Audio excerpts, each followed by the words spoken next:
Mahlalela. You're right. Angiboni. Kodwa ngizokuthosa usonto. Sensonta. Ngizokuthosa usonto. Ndothi ungahlala esigabeni kunje. Mahlalela. Ende ngithi lokho ngisazizwa ukuthi Mahlalela yiphi le sonto. Ngiyethemba isiyo le sonto le egcwele amalembu abomvu.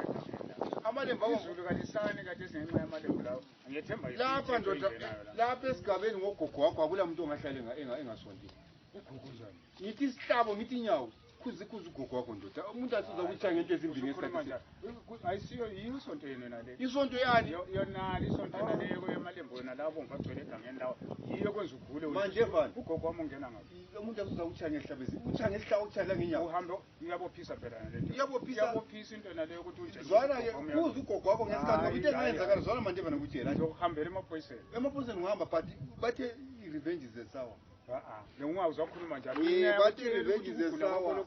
Kuvele ngisazoya enduneni vele ngendaba zamaflegi la egangeni sazoya khona enduneni. Ziza backfire ngokuzihamba amadoda. Ungathanga ukuthi ugogo wami ngakangeni indawo. Wemalembe indawo yagcwele. Bembamba indawo yonke. Hayi ugogo kangeni indawo. Mina ngiyakubophisa manje indawo. Ugogo wakho sikhuluma kanje kuthiwa kona avuka ngikhana ngamadoda.